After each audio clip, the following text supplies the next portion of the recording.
Hello, guys. Welcome to another fun Saturday night.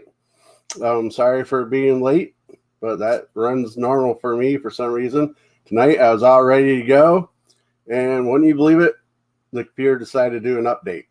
Never when you want it to, always when you don't. So, with that, let me play my intro, and we'll get back to the scheme of things. I can't even talk tonight. So, hopefully my guests will help me speak proper English and we'll have a fun night.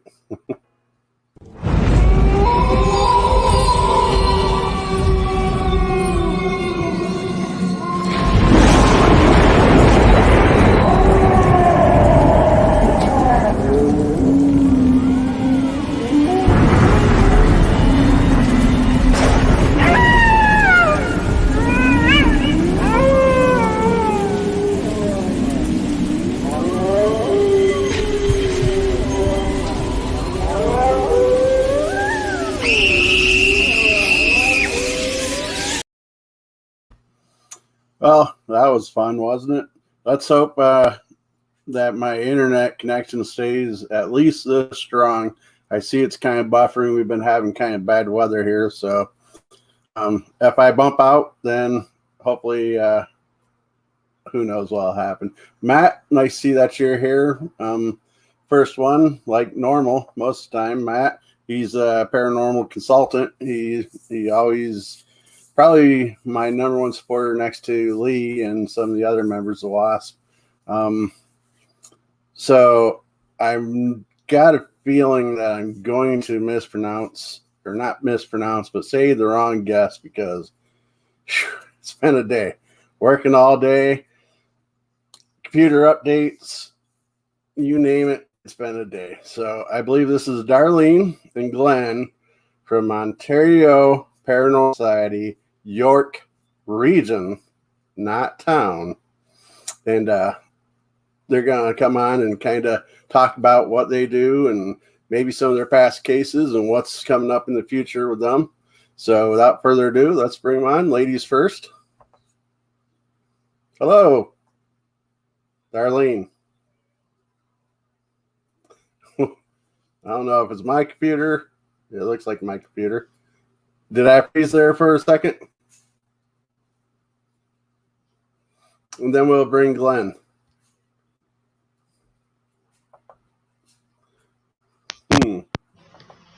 I'm having a little trouble with the audio. There we go. How you doing? I'm good. I can hear you pretty good, Glenn. Darlene, I don't know if it's my computer messing up things or what's going on, but can you hear me well, Glenn? I can hear you just fine. You're a little bit lag on the video, but the audio is perfect. Yay! And it looks like Darlene has locked right up. So what we'll do tonight then, if that continues for whatever reason, we'll just make you the host of the show, and we'll just kind of Hi, Darlene. How you doing tonight? I was having a little great. How are you? I was having a little trouble with the audio, so I think I'm going to wear the phones so I can hear you. Okay. Well, you're coming through pretty good now. Yeah, if for some reason tonight one of us starts lagging a little bit, we'll just pick up between the two that are able to talk, and if two of us out of three can't, then you have my permission to talk about whatever you want. Okay. And if you see any dark shadows come up over my shoulder, I've got a couple of rescued cats that have been climbing over the back of my chair all evening here. So just a heads up, it's just cats. Oh, okay, cool. Well, my better half comes in and out. She doesn't like being on camera, so she tries to. She thinks she has a camera angle figured out to where she has the least amount on air if she needs to be up here. But we have had paranormal activity in my house before. You never have? I do. Okay. As a matter of fact, I was having a live stream, and I used to have a green screen up behind me, and I guess it didn't like it because it just got knocked down. So, and you can see in the video live where you could tell it was pulled and not just, just knocked down. And I'll try to remember to use proper words and finish thoughts and sentences. No worries. I got to sleep in. I got to sleep in today. Normally, I'm up at 3 in the morning to go to work. Today, I was able to sleep in until 7 this morning, so that was nice. Okay. I have a quick question for you. Sure. Whereabouts are you located? I am physically right now. Yeah. I am in Tidiute, Pennsylvania. Oh, okay. I wasn't sure. I was trying to figure out exactly where you were located. Okay, so you're a bit of a drive from us. I'm Tidiute's biggest YouTuber. Okay. That's pretty easy to say. All we have is like me, outhouses, goats, cows, and things like that. Okay. But the Paranormal group is actually based out of Warren, Pennsylvania. We're pretty close to the New York border. Okay. All Just right. the opposite side. We're the southern border. You guys are the northern border. Okay. Yeah. Well, you're about 8 hours drive from us. 8 hours? Yeah. I've driven down there. I rode through there on a motorcycle a couple of years ago. It was pretty countryside, especially during the fall. I'm not, I tried to make it to Canada once, and they turned me away at the bridge. What did you do? Automatically my fault, huh? I see how. No. This was probably a good 15 years ago. I was foolish. I walked across, and I didn't have no actual ID, and they said no. Oh. Canadian customs. They have a bit of a reputation for being really sociable. Oh yeah. I bet. Now, if you'll guys take a moment and introduce yourselves and your team, because you guys are the same group but different locations. Am I right? No. Actually, Darlene, you want to go ahead first?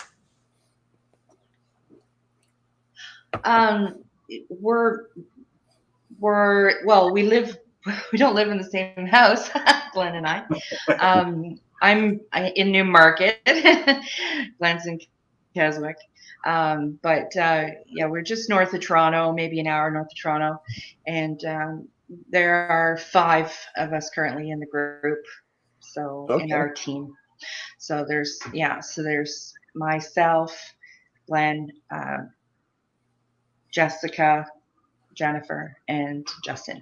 So I don't know. Did you want to elaborate? Yeah, we're part of a larger group. We're part of the Ontario Paranormal Society, and they've been based in Brantford for quite some time, and we are sort of a sister team to them now, and we're based about an hour and a half, actually probably about 2 hours north of where they are further north in Ontario. And we're like an expansion group that we started up. I guess in May is when we started up. Like I previously had another team prior to that, which I dissolved, and I was actually thinking of kind of stepping away from the whole field for a while. And then I got talking with them, and they said we would love it if you would work with us and have an expansion team in York Region. And they are absolutely amazing people. The Ontario Paranormal Society, I've known them, Tim Buttersworth, Jen, Carolyn, Tyler, and there's a few other. I think they're going to be mad I didn't mention their names, but they're absolutely incredible people, and they welcome me with open arms. So then I've known Darlene. Well, our parents were at each other's weddings. So we've known each other for quite some time. Yeah. And so when I was looking for someone to be sort of like my second, I guess you could say second in command, Darlene was the first person that popped into my head because she's always had an interest in this sort of thing. So I said, would you be interested? And she jumped at the opportunity. By the way, thank you, Darlene. And my pleasure. We got together. Of course, then COVID hit and shut everything down. So we've had to put a few cases on the back burners, but then we finally just recently, we were planning on having these training nights because everybody was getting together. Like I've been around the field for quite a few years now, But we were going to have some training nights and sort of get everybody together as COVID, the restrictions started to lift. And then we had a location drop in our lap for a private residential investigation a couple of weeks ago. So I said, okay, guys, I'm going to throw you all in the deep end of the pool. We're doing this.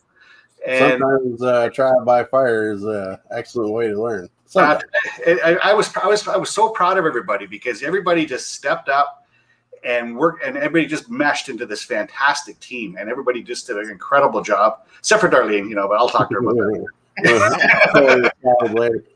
Before we get too much further, can you guys see the chat over here to your right? Sorry, what's that? Can you see the chat that's over on your right? Yes. Yeah, I see that there. There's just one comment on there that says, "Oh, there's a private chat and then there's comments." There we go. We'll go to comments. Okay, and there we go. What I'll do as it goes on through the night, as we get questions and such. Sure. Hi, Lori. Hi, Heather. And Matt. Hello. Hi, Matt. Hey, everybody. Matt is the paranormal consultant. Okay. He has a very similar show to this. As a matter of fact, we kind of kicked off about the same time, and so we've been doing a lot of back and forth with each other's show, bringing groups on and such. It's been a fun ride so far. Okay. Well, hey, now, what's that? I said it's great to meet everybody. Thanks for showing up, everybody. Yeah, I started getting a little nervous when I was seeing 000 on viewers. I'm like, I mean, it still would have been great because that just meant less pressure for us, right? Yeah.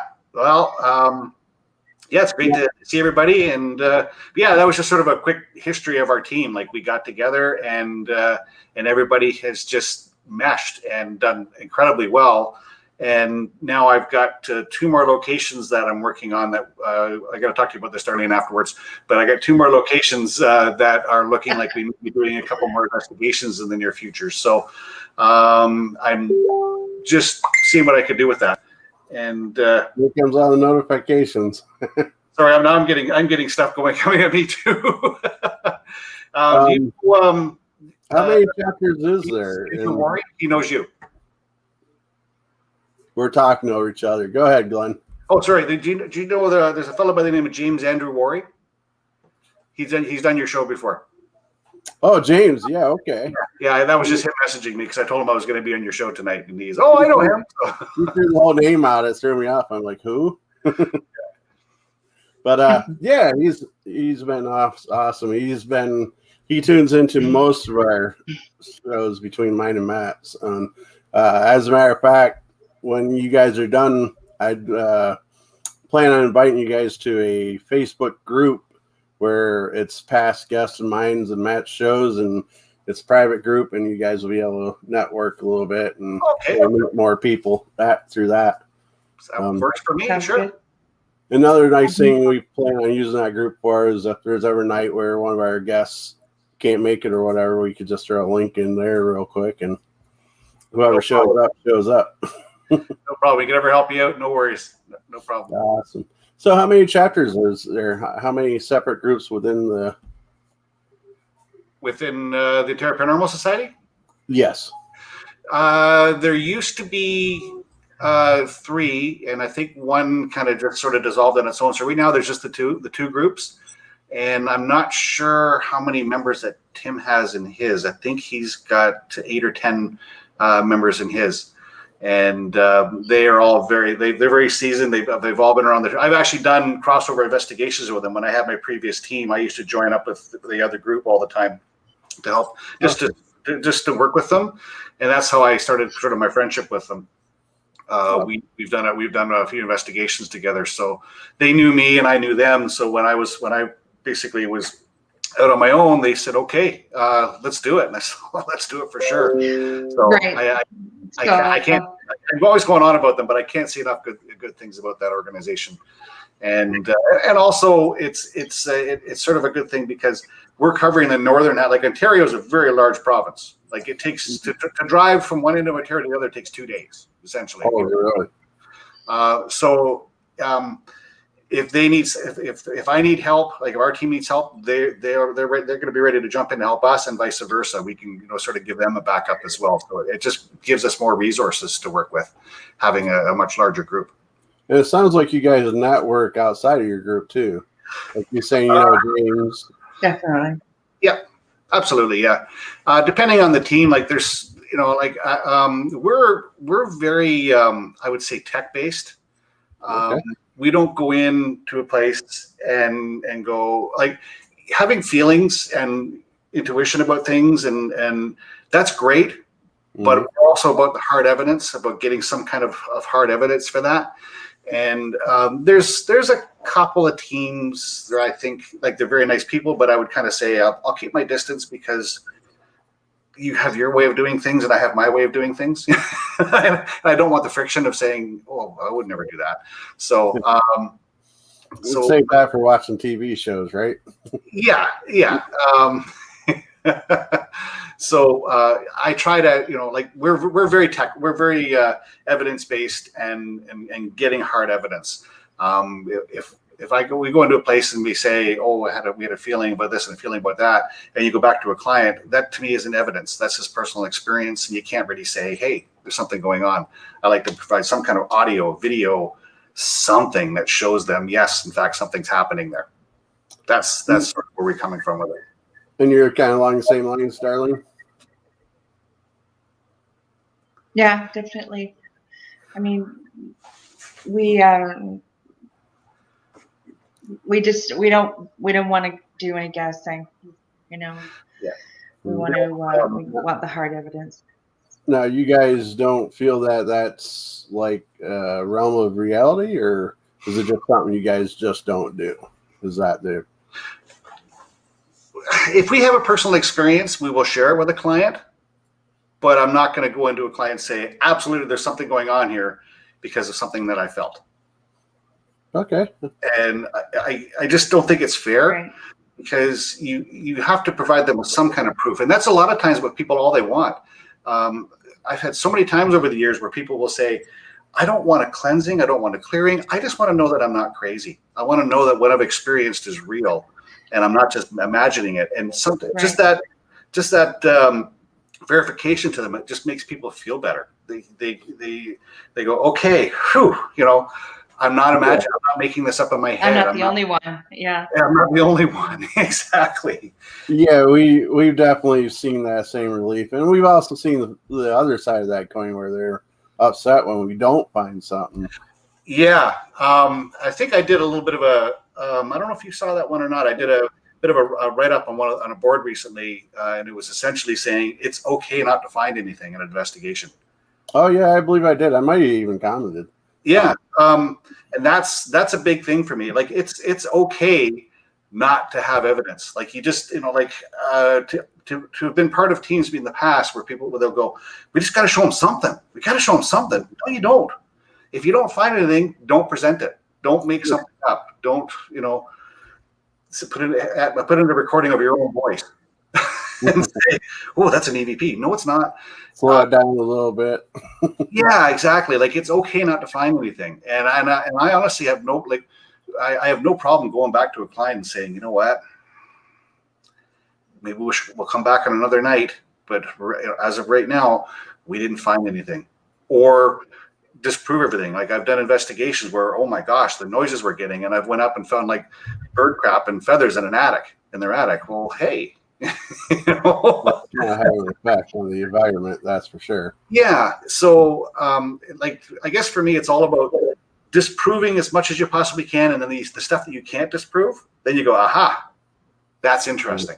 That's, now we got something, but you just can't accept everything that you find as paranormal. Like I personally think a lot of paranormal, I guess you would say hauntings, they're very few and far between. Like there are some, absolutely, but there's a lot of stuff that is, I would say, manufactured, that just drives me crazy when I see that. Yeah. Okay. That was a mouthful, huh? Yeah, I know. Sorry, I guess I went on there. No. That's less that I have to talk, right? Sorry about that. No. I do not. For being a person that's hosting a show, I am not very fond of talking. Well, I've been told I talk too much, so there you go. So it works out. So I should have you on more often. Now, is it when you guys go out on a case, is it more of a one and done, or do you plan on multiple visits, or just kind of go with the flow? Not necessarily. No, like usually we'll get a call and decide whether the case has merit. If there's someone in some kind of distress, they really want to find out what's going on in their home, we'll go out there and do an investigation. And then if it warrants going back, or if the client wants you to come back, then we'll consider coming back. Yeah. I think we're going to have a return visit for our recent investigation in August. And right. we did catch some things, but we didn't catch a lot, but we did catch some things. And the client is essentially saying, like, I personally think that client is a bit of a magnet. Oh, okay. So I've dealt with her for another property in the past, and it was one of the most, I'll just say it was one of the most effed up investigations I've ever seen in my life. Like, it was just craziness. And so she's bought a new property, and now this new property, she's having things going on. And we did capture some things, but we're going to do another one in August, and she's going to be there this time. Now, I didn't ask this before, yeah. But how many years experience do you guys have personally? Myself personally? Yeah. I'm going to say about 5 or 6 years investigations, and living in a very active property for about 14 years. Oh, cool. And the reason about living in a place is cool. Yeah, well, I count that as experience, because that's one of the reasons I got into this, because I was never into this sort of thing. And we bought a property, and things were just off the rails. Like, we would sit up at night and listen to people crying, a woman crying in our basement, and doors moving, and who do you talk to? I didn't know who to talk to. He had mentioned to people, and they go, "Oh, okay," you know. Right. So that's why I got into this, because I know what it's like to be that person who has nobody to turn to. And so I wanted to be able to say, okay, I can be there for someone and go, hey, I'm not going to call you crazy. I'm not going to think that you're nuts. Let's just get to the bottom of this and find out what's going on.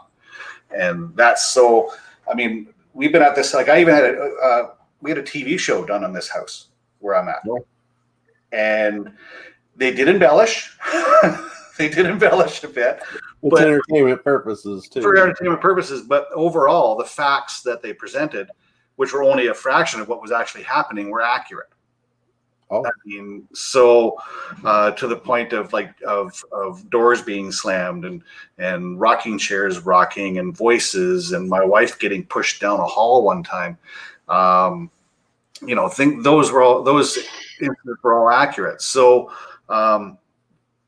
but yeah, there was a lot of Hollywood in it too. She was okay. You said she was pushed. Your wife? She was pushed, and she actually bruised up her forearms because something pushed her from behind, and she planted herself on the floor.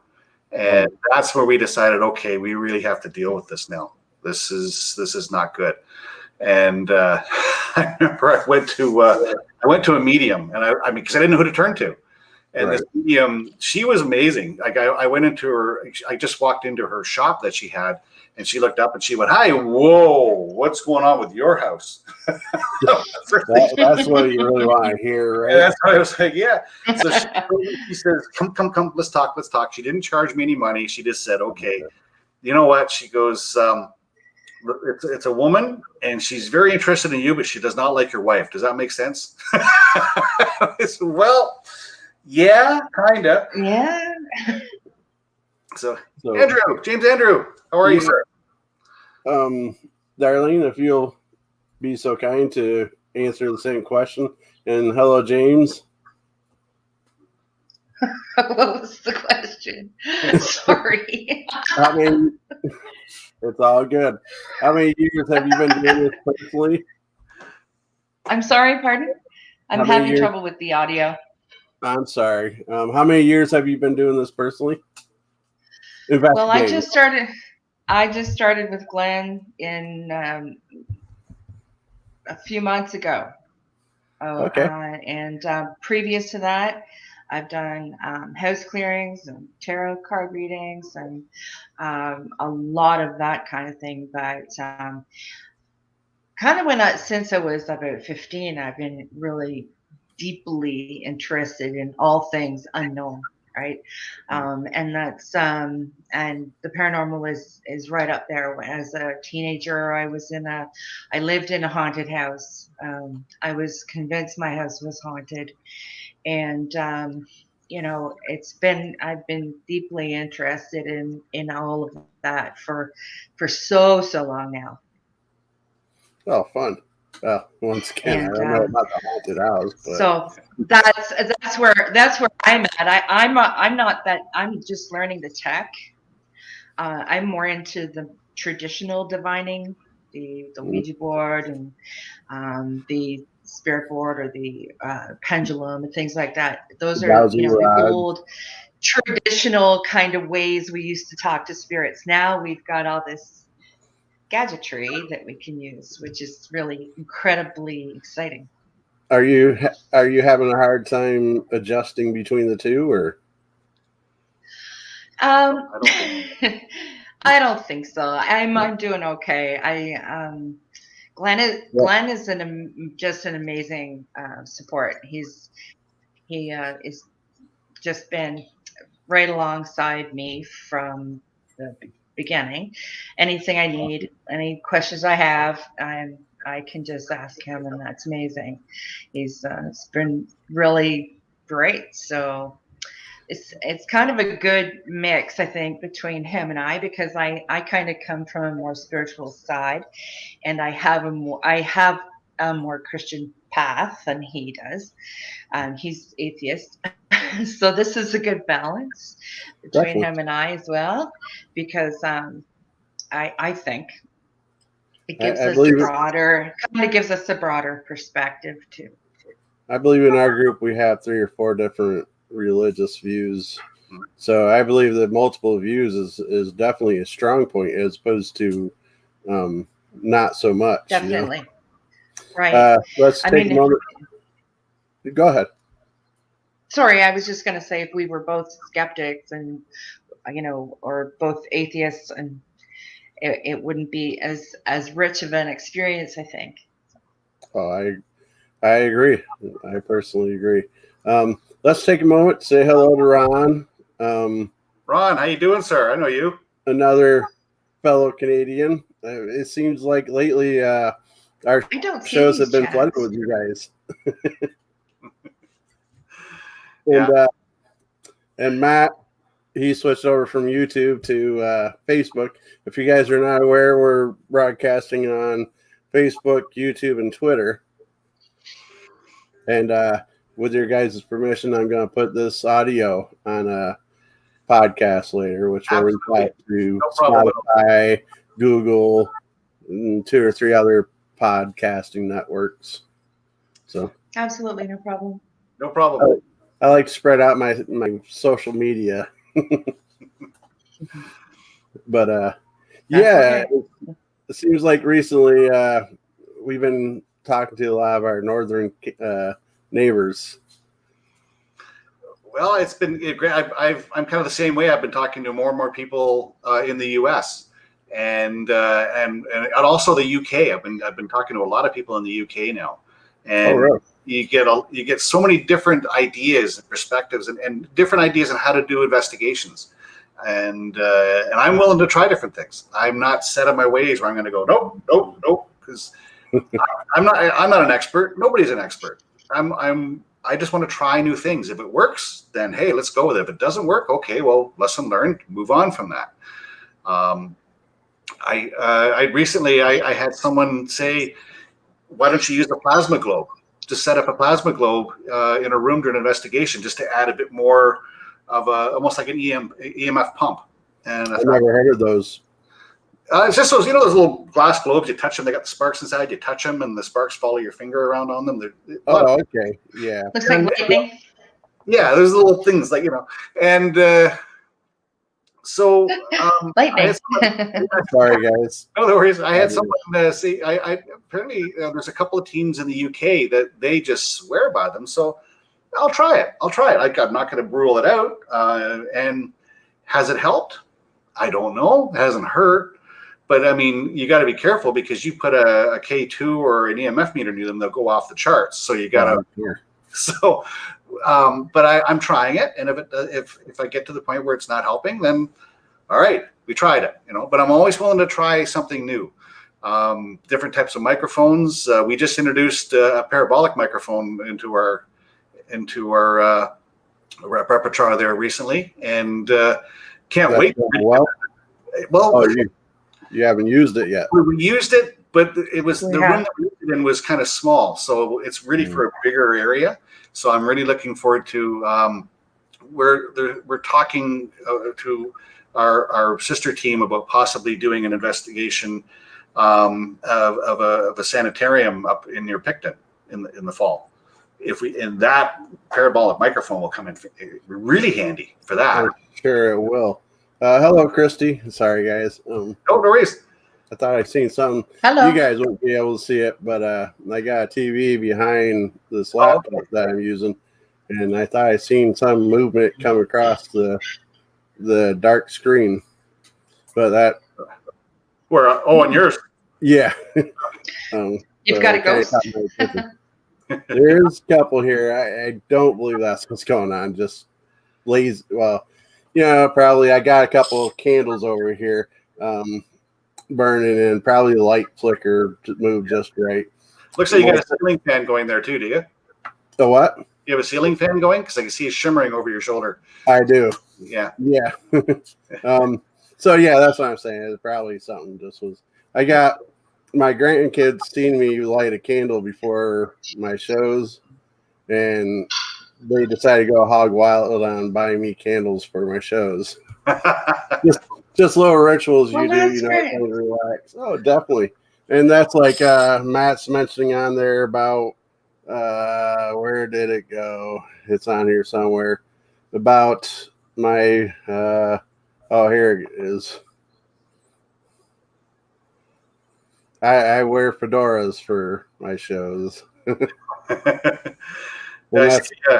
I see Ron Ron Knowles. He said a great place to investigate. I'm thinking he's been to Picton Heights as well. Yeah, I've done it once before, and it's quite an experience. It was an army base that was it was converted over to be a hospital for mentally handicapped children, and when it was shut down.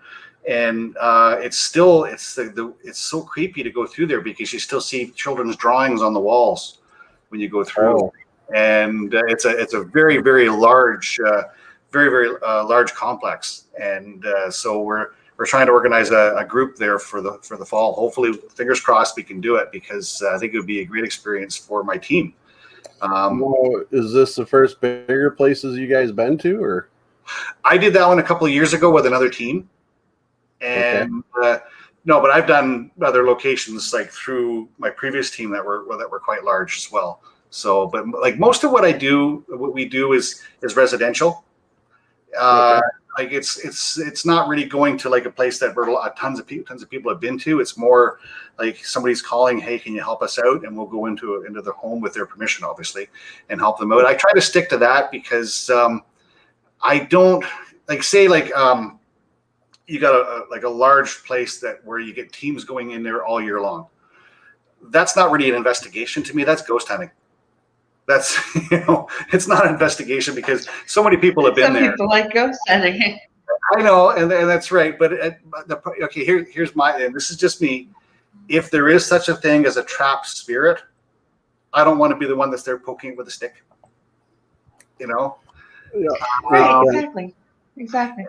So I try to stay away from that as much as I can because, I always, I see people go, oh, we went to Waverly and did investigation. Yeah, and you and about 1,000 other people went there, did investigation. That's not an investigation anymore. So that's where I like to, and if there is something there that's trapped, why torment it? Leave it alone. So that's why I try to stick to residential if I can. And again, I'm not saying I'm right. That's just my opinion on it. Yeah, I hear what you're saying, and yeah, you don't want to be the one getting places stirred up and such, and then leaving the people alone to deal with it. Exactly. And when we do an investigation, we do offer we can do a clearing on a house.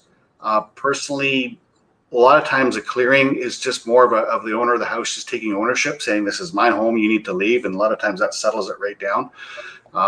But we also leave it up to them. Here's what we found. Here's a copy of everything that we found. Obviously, we don't charge for anything. That's one thing I would big time like to stress. We don't charge. We never have. We're never going to. But we give them a copy of everything, and we can give them some advice. I wasn't trying to pop this up like right now. I was kind of putting it in the background to save for a minute. Okay. You want to jump into this, or you want to continue with our conversations for a few minutes? Oh no! What are you doing? I'm just curious. This is what you're doing. I'm sure. I was gonna tell everybody. Forgive me. This is TikTok. Our TikTok videos. This is a couple of little things like with that green screen I was talking about, and SLS camera, the Kinect camera, happening here in this room that I'm sitting at. Sorry, I just threw it on you guys. I don't know why it popped up. It was supposed to sit down there in the background until I pulled it up, but some reason it went through. So yeah, so that's what this is Matt says, tell him about the green screen, which I mentioned earlier. Sorry. That's for my pre-recorded videos. Okay.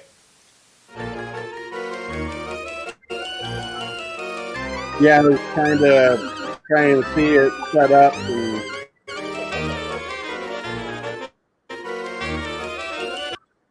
I was watching Matt's show, and I was kind of monkeying around at the same time, and so I had the SLS camera up. Next thing I know, I noticed that. It's like, okay. It's even getting boogie there. Like it's doing real James Dean doing or something. Let me see if I could fast forward a little bit. And then this one here, I didn't know it happened, but I didn't fast it.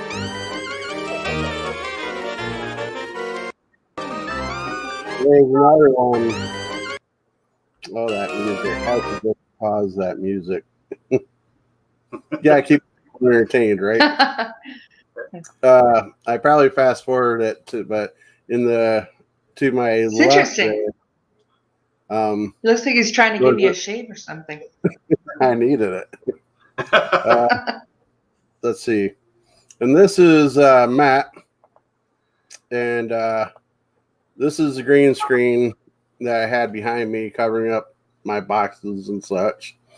And you'll see down, I keep going to point at the screen where I would show you, and it's like, you guys can't see. Anyways, you'll see it separate down towards the middle, lower part. See it, how it separates?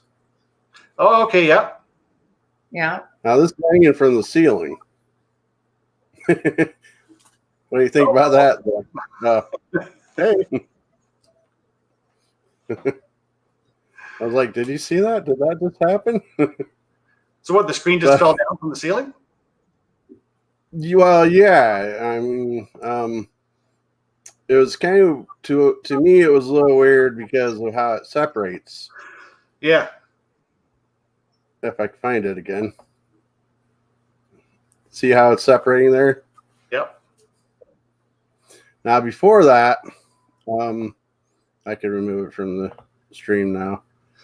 Before that, I don't know if I fast forwarded it further, but it sounded like somebody was behind it. I was thinking it was my significant other bringing me a drink or something, or come to say something. So I was really surprised. I thought maybe she bumped into it and knocked it down. And when I turned around, nobody was there. I was like, oh, did you see that? But sorry about that. I thought I'd be able to do a whole setup for it and everything. But that's the great thing about technology, right? Never cooperates when you want it to. Absolutely. We'll blame Bill Gates for that. No doubt. It is Windows. Yeah, that's why I brought that up. Let's see. With Dave Gibbs from Chaps. Yep, I know Dave. The group. We know Dave. I know Dave. Yeah, Canadian Hauntings and Paranormal Society. I've known Dave for years. And James is saying he's been trying to network a lot more to get more residential clients. Mm-hmm. I think it's been pretty hard for a lot of people for the last year or so to get any kind of residential. Yeah, well, I mean, we were in lockdown. It's just only in the last month we're finally starting to open up. Like, we were completely locked down. What was the last lockdown, Darlene? It was like 6 months.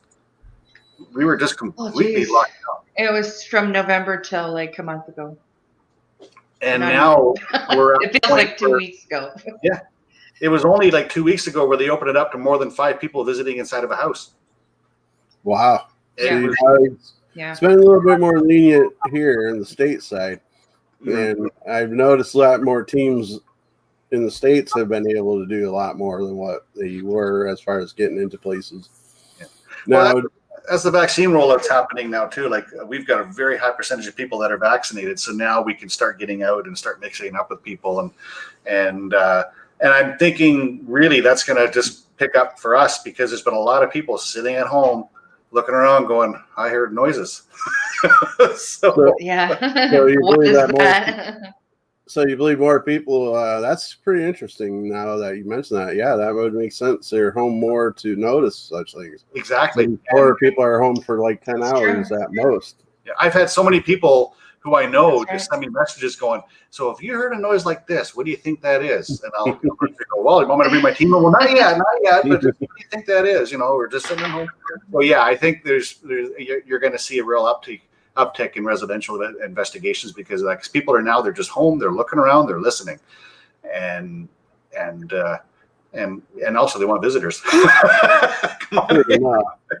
You tell them when they're really lonely. Right. You tell them when you start seeing pea soup spitting out of their mouths, that's when you get a hold of you guys. Yes. If something gets thrown at your head, that's when you get out. No. Now I did see a question, and it's probably Matt's. I think I seen. And guys, anybody in the chat that I happen to be watching, feel free to ask questions. We'll be happy to ask them and get answers. Hopefully, he was asking. Okay, I'm lost track what it was because I started talking. Here it goes. Just have my usual questions, bucket list, and favorite equipment. Bucket list as in, if you had a choice of anywhere in the world or any location you'd like to, is there any particular spot you'd like to visit? It looks like you already have one in mind, Darlene. I'd love to go investigate Castle, maybe over in Scotland, England, Ireland, somewhere there. What about that's kind of a bucket list dream for me. What about Leap Cancel or Leap or what is Ireland? I believe it is. It's you never heard of it? What? Sorry. Leap Castle, LEEP. I've never heard of that. Oh, okay. No, I have heard of that. Yeah. It's been on Ghost Hunters, the International, and yeah, that might be a good place for you to visit. For sure. You can even get stay in a castle Airbnb like fairly cheap too. So there's one in Galway, Ireland for like $125 a night. Do 5-bedroom, or no, sleeps 5. Sorry, so it's not that big of a castle, but it's all original. There's some pretty neat places to go. Mm-hmm. I think if I had a location I'd like to get into, it would be the Kingston Pen. But it's a penitentiary in Ontario. Oh, yeah. But it's not open for investigations. You can go in and they'll give you a tour, and they do ghost tours where they'll walk you around. And I did actually go for a tour of it once, and they weren't real impressed because I snuck in a K2 and and a camera. Yeah. Camera. They're like, no, sir, you can't be taking video in here. And like, what's that? And they actually just checked it and had inspected to see what it was. And no, it's not explosive. It's just going to light up for you. But, yeah, they really don't let, you know, and I can see that a lot of times those bigger buildings like that, it's an insurance issue. They just don't want people going through because if you hurt yourself, you know. Right. If I had a bucket list of a place I would love to go to, that would be I would love to get in there. Nice. Yeah. I'm not sure. Sorry to interrupt. Oh, no, Lee is one of my co-founders of Warren Area Society Paranormal, and I'm not sure what you're talking about, Lee. I wore this hat many times, unless you're speaking of this one. Spirited Chats is kind of the loose name to this. We kind of kicked around a few names ideas. If that's what you're talking about, our member Jay Wow, he likes to call himself, made it for me the other day. Unfortunately, I got a really big noggin and it doesn't fit. Oh no! So, but it's here in spirit, right? Yeah. and yeah, that disappeared real quick, didn't it? William, they said that. I'm drawing a blank. You said it was 7 years, Glenn? It's like maybe 5 or 6 years. And as far as actually dealing with the paranormal, we're talking about 14 years years in total. Just from experience and basically living in an extremely active home. I think I told you, like, to the point where we even had a production company in and did a television show on our house. And again, that was my reasoning for getting into this. I mean, that's just as far as being parts of teams and that kind of stuff. Before that, I was winging it, trying to do stuff on my own. I didn't know what the heck I was doing. I was, okay, we got a TV show. Okay, let's try that, and I didn't know what I was doing. But yeah, I've been kind of messing around with it for quite some time. And Eileen, you're new, but you have many years of personal time not being on a team doing things. Right? You said you doing cleansings. Right. But you I'm sorry, were you talking to me? Yes. I'm having trouble with the audio. I really am.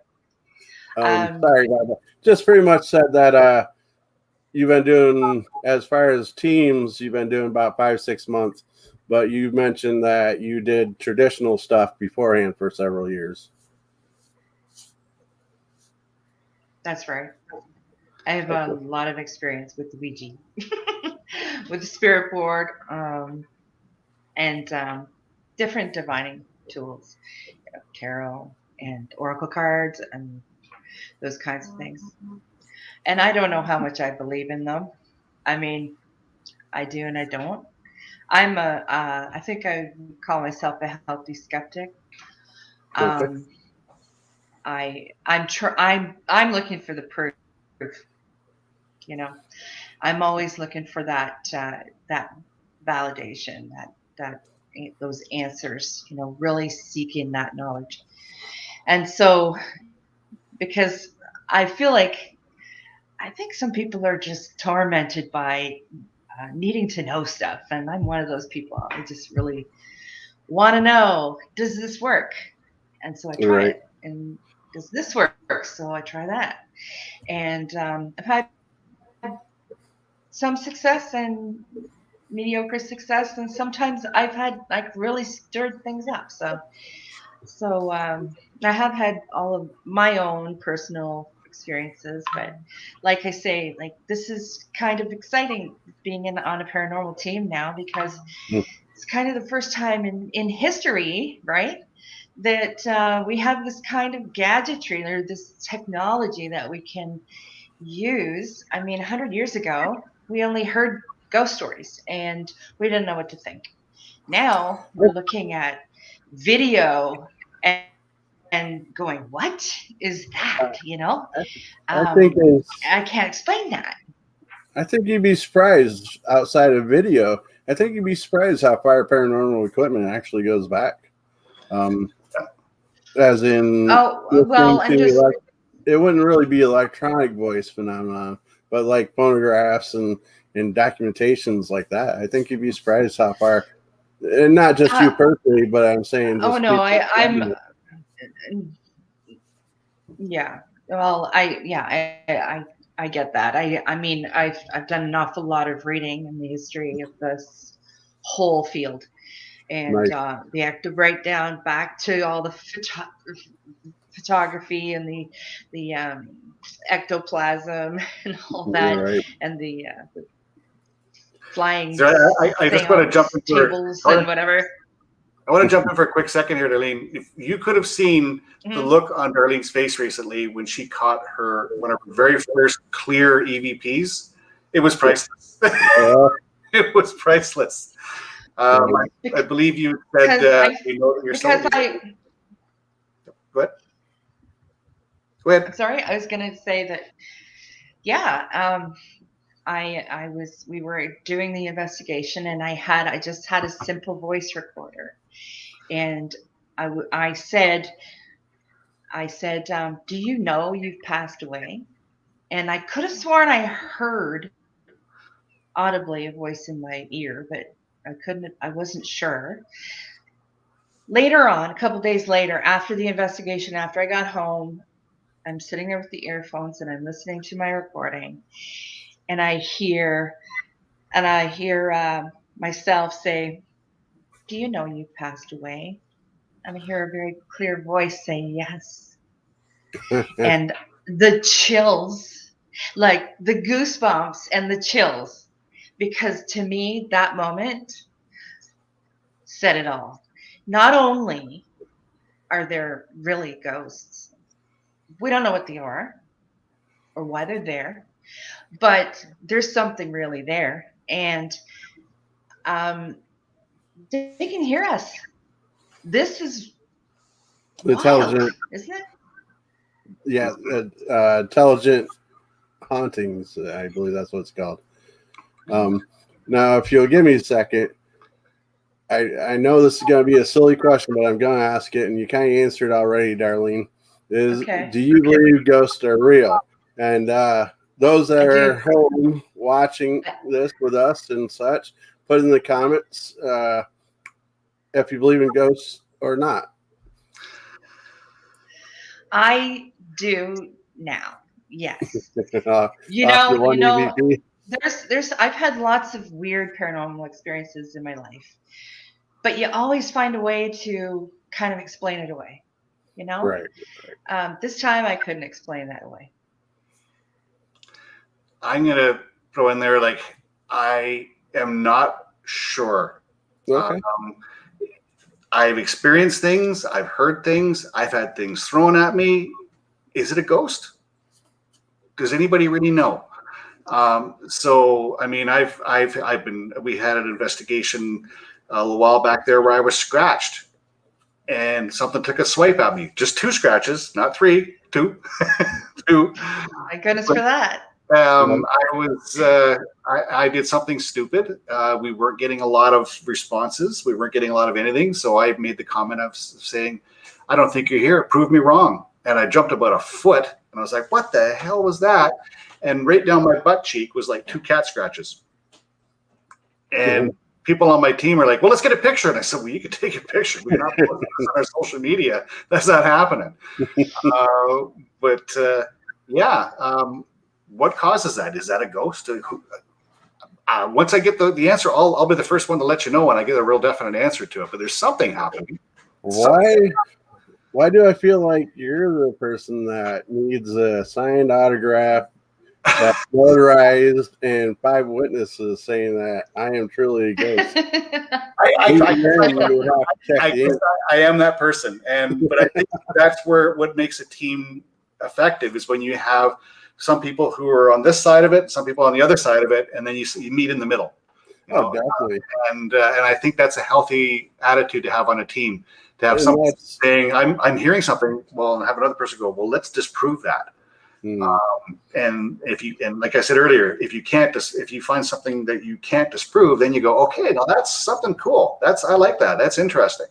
That's Lee's our resident skeptic. Mm-hmm. He doesn't. He would need about the same kind of proof as you would before he would come on and say. You're having a few people saying very nice about the EVP, like William is saying nice. Thank Matt's you. saying nice. It was awesome. I keep covering up Glenn there. No, that's okay. That's all right. There. He's saying he asked Wow. something and said it was cold. Cold. That's incredible. And That is. William says he asked if heaven was real, and you got a yes. Nice. Wow. Now, there was a Nice. question here. Have you ever been at a location where the activity was too negative? You had to stop the investigation. You know, a real dark place where you guys said, hey, we can't do it. We didn't stop, but I had a place that was really harsh one time. And I've got an incredible video. We were just setting up for the investigation, and I had a stationary camera sitting on a small tripod in the middle of a table. And I was off setting up other equipment, and we heard a bang. And the camera was about 5 or 6 feet across the room on the floor, camera and tripod. It was sitting, there was no cord on it. It was just a mini camera. Okay. The camera was recording at the time, and I got an incredible video of the camera doing almost a complete 180 on the table before it popped in the air and landed across the room. Wow. That place was crazy. Like, that place was absolutely crazy. There was a lot of issues with the family being tormented. There was a room in the basement where they wouldn't even go because they would see these glowing red eyes all the time. And I went in that room by myself, which was a mistake. I went in that room and I just said, is there anybody here? And a very low wolf howl went through the whole room, which was incredible, like, to me. And I'll have to see if I can dig out the audio, because the audio is kind of funny, because you hear me going, the howl happens, and you hear me going, cool. Now, you said there was no wires on that, so that way, you know, it's not like somebody walked through and tripped on the wire. No, it was just it just like, and the video is amazing, because it actually I think I got the video posted on our Facebook page. It's one of the first videos I posted. It's from when I was with another team, but hey, I'm going with it. You know, it was a great video, and yeah, it was just it starts it's slow, and then it slowly speeds up, and you see it turn, and it's panning around the entire room, and then boom, it's gone, and you see the camera hit the floor. Sorry? I said amazing. Yeah. And that place was just constant. Everything we did, like we had a thermal camera, and they were having issues in their son's room. It was one of the problems. We would get a thermal image of a small dot show up on the bed. It would get larger and larger and larger to about the size of a body. Then it would sit up, and then it would disappear. It was like it was on a loop on the son's bed. And and also the lowest EVP reading I got in the house was at the electrical panel. On a gauge meter, we got a reading of 145. Now that should be reading at any house about 0 to 0.5. Okay. And that high of an EVP reading is something that you would get if you were standing about a foot from your microwave while it was running, and they were living in that 24 hours a day. And one of your shadows are behind you. Oh, that would be Peppermint Patty. Oh, cool. And Matt's saying probably was skep. Yeah, you can read. There you go. Yeah. And yeah. Well, as far as like the skeptical part, I've had a lot, because I call myself an atheist, and I've had people say to me, "Well, if you're an atheist, how do you believe in spirits? You can't believe in spirits if you're an atheist." It's just, and my answer to people when they say that to me is, maybe I don't believe in an eternal spirit, but I do believe that our thoughts and our memories are nothing but electrical impulses. Energy. Basic high school science says energy never disappears, it just changes its state. So when you pass away, what happens to that energy? And that usually gets people to go, oh, okay, and they back off a little bit. Make them think. That's Lee. Mm-hmm. He's pretty close to saying what you're saying, though. about there's things around us and such. And I'm starting to really believe that. there's stuff around us. Yes. Do I believe it was demonic? I don't know. See, I'm gonna share something with that. They had a person, a family member living with them who was suffering from Alzheimer's. And they caught her going into their son's room in the middle of the night with a knife. Oh no. Caught when they grabbed her. What are you doing? She said, the dark man says that I have to kill him. Now, is that demonic? Something was affecting that woman as far as what she was doing. Like for her to actually come out and say, to be going into a room with a knife and then to say, the dark man says I have to kill him. Was it demonic? That's hard to say. It's hard to say. What's demonic? Certainly I think evil. There's definitely, it was malevolent for sure. But I mean, some things can be malevolent and not be demonic. I mean, like when I did an investigation and something took a swipe at me and scratched me, is that demonic? It was 2 scratches, not 3, 2. One of our first cases, actually, it might even been our first case. We had a woman, a client, and we were sitting in front of, and when I say we, not me, I wasn't there. So I'm recounting this tale from what the group and pictures and things went. And they were sitting on the couch with the client, and she was in front of them for a good 20 plus minutes. And she started complaining about her back hurting and such. And after a minute or so, she jumps up because it's hurting her bad enough.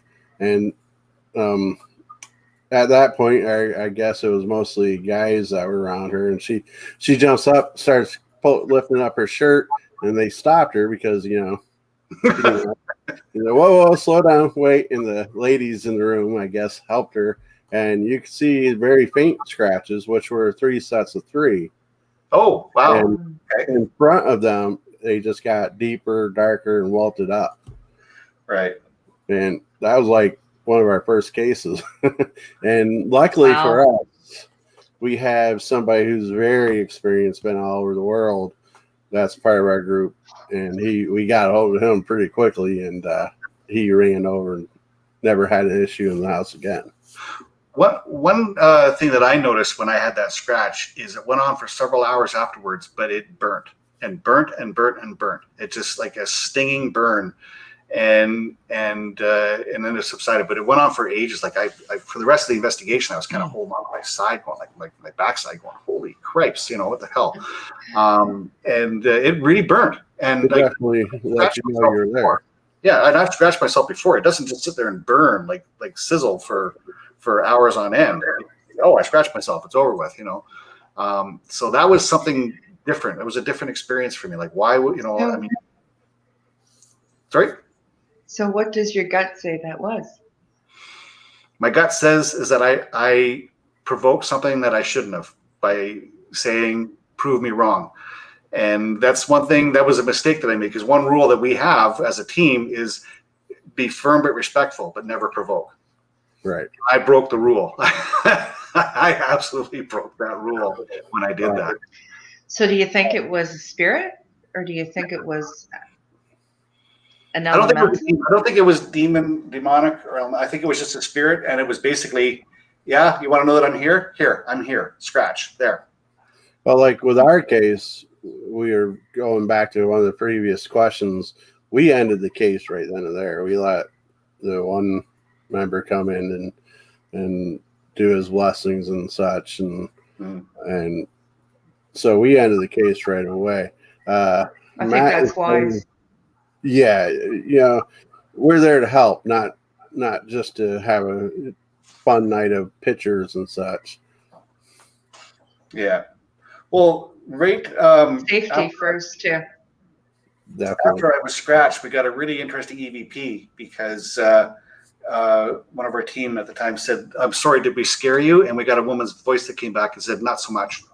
I don't think they got much about us. Now, one thing that we did catch, that land, like I always hear from people, oh, can you come and check out my house? I think it's a native burial ground. Well, I mean, every time you turn around, they must have burial grounds everywhere, because every time you talk to someone, oh, it's a native burial ground.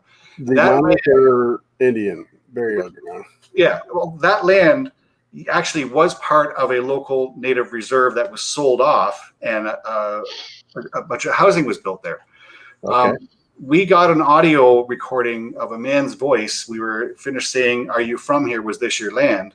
And we got a very deep voice in response that we found caught later on when we reviewed the tape, and it said, "Donkey." Well, I looked into it. The native band that sold the land is Ojibwe. Donkey is Ojibwe for "I am from" or "I am here." Oh, wow. That's cool. So, and it was clear as a bell. So that was interesting to me. I always find it interesting that everybody believes that the language they're speaking is the language that's going to be answered in, like us in English, or Right, exactly. in some parts they're French or whatever. We believe that everything that comes back to us is always going to be French or English or whatever. A couple of questions going on here. James is asking, do you build your own equipment? I love building my own stuff. I buy some, but I'm a nerd. And I just built a couple of do-it-yourself REM pods. Oh, nice. And because I mean, you've seen, if you buy a REM pod, they're usually US funds, they're usually like $250, $300, and another bunch onto that when you convert it to Canadian. So I built two for $30. Wow. And YouTube is your friend. I might have to look into that. Well, I bought two of them, or I built two of them, and I modded a camera for full spectrum. I just finished building an SLS camera, a portable one. I'm on the fence about SLS cameras. I've seen people use them and have like 45-minute conversations with a chair. I mean, you really, really have to debunk the heck out of those things. But at the same time, I've had a couple results from those where I go, okay, there's something happening there. I mean, we had a location where, if you sit in this chair, people are saying every time they sit in this chair, they would feel something playing with their hair. So we had someone sit in the chair. Well, didn't we get a figure that was about that big pop up behind them on the chair? Rubbing there. A little bit of a dance, and then it would disappear. Kind of like on my shoulder. Yeah, kind of like that. Yeah. Yeah. Is that a good hit on an S? I mean, it's hard. You got to really debunk the heck out of them. That's all. And I'm on the fence, but I still want to experiment more. So I'm gonna, we've got this portable one now. We're gonna do a bit more experimenting with. But I'm really thinking that if any evidence that we get from that has to have something to back it up, like an EVP or something like that, just to kind of, like I said, I've seen people looking at a door frame going, "My God, look at that! Like, it's a door frame." No, it's not. Yes, it is. You got to be careful of them. So yes, you do build your equipment. Sorry, yeah, there's a very long answer for yes, I do. No, you're fine. It's wonderful. I don't mind conversation at all. I love listening. I don't like talking, but I like listening. And Matt, he's saying that he puts a challenge out. If anybody can prove that paranormal is not real, he'll quit. And he said it's been 14 years. Hey, that's right. I got it. Like, I can't prove 100% yes, and I can't prove wrong. So I'm gonna right now, I'm recording and experiencing things I cannot explain. So as far as I'm concerned, there's something there. Is it a ghost? Who knows what it is? I was trying to find a decent setup where you're not being blocked by everything. No, I'm not worried about that. There we go. I'm not worried about that at all. Have either one of you seen anything that they could definitely say 100% that it was a ghost? Well, I saw an old lady standing in my kitchen once. That was interesting. I got up to walk into the kitchen and I just sat right back down again. And my wife said, "What's wrong?" I said, "There's no lady standing in our kitchen." It She was there, kind of stooped, kind of scraggly hair, gray face, black eyes. And then I looked at my wife and I looked back and it was gone. Wow. And that was like, that's the first time I ever had like a full body apparition. I did an investigation of a church in Toronto. It was one of the oldest churches in Toronto. I think it was built in 1840 or something like that. And the one rule that the minister had is he said, you can take audio. I don't want any video because this is still an open church and I don't want my parishioners coming in and, oh, I saw a video of a ghost in our church. What's going on? So he said, you can do audio but no video. And I remember myself and a teammate, real respected, we're actually sitting on the altar in the dark, just looking around. And he goes, hey, look up there. And on the balcony seats, this white apparition of a woman walks across the balcony, and then she walked back, and then she went up the stairs, and at the back this was all in the dark. You can see it was almost like a glow. And then when she walked back, there was a doorway, and there was a light on the back room. When it went through the doorway, it blocked the light out for a second when it went around the corner. Oh, wow. So that was interesting, and that's where we got an EVP. We like to mix it up, like depending on the location. I might send in like a team of all female and then all male, and then mix it up to see what gets the best response. And we sent in a group of women on our team, and we recorded a man's voice that said, "Hey, bitches." Huh. Somebody that doesn't like. Yeah. So that, again, that's, so I do like to mix it up. So like when we go through a location, okay, now you two guys, okay, now you two guys, and to see because it's sometimes just a combination of people will make a difference as far as a response. Oh, I believe it. Darlene, have you yourself seen any, or? I hear ghosts more than think I've seen them. I had a ghost appear to me. It was my uncle appeared to me. But again, I'm not sure if that was a dream or not. But I did see a ghost appear in the chapel of where I work. I work in a nursing home that has a chapel. And I did see a ghost appear in the window.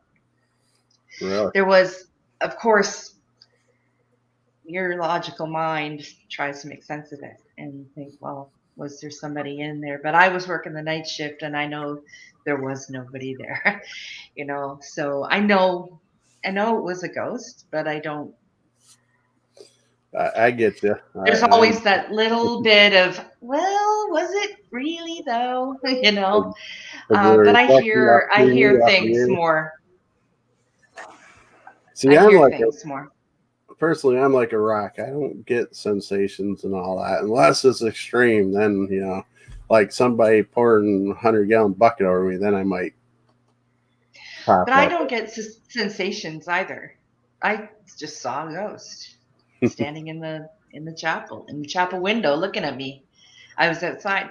So, and I would hear things as well in the nursing home where I work.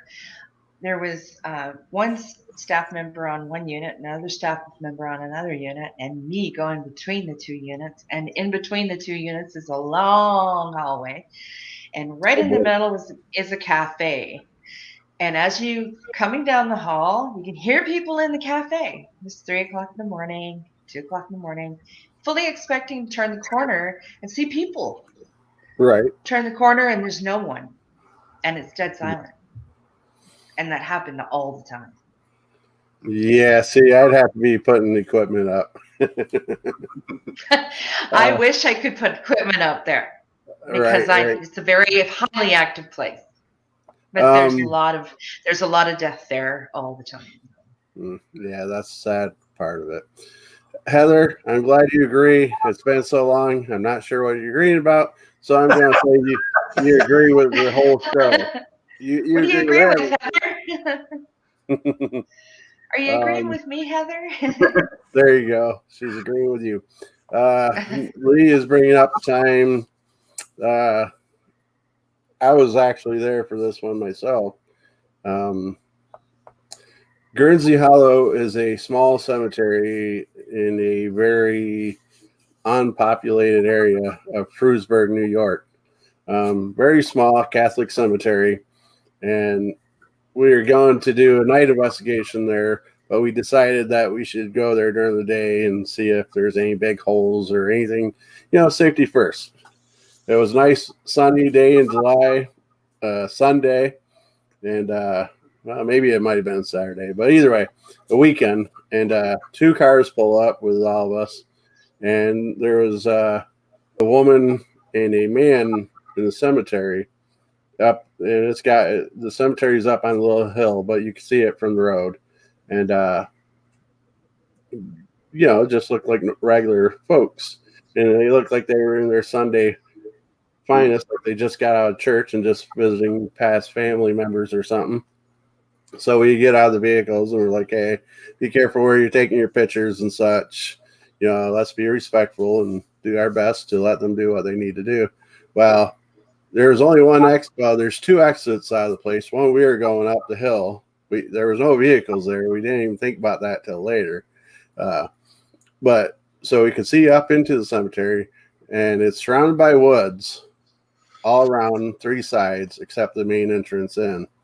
And the exit to the back of the cemetery is a very small opening in the gate or the fence into woods that are miles and miles of woods, nothing in between.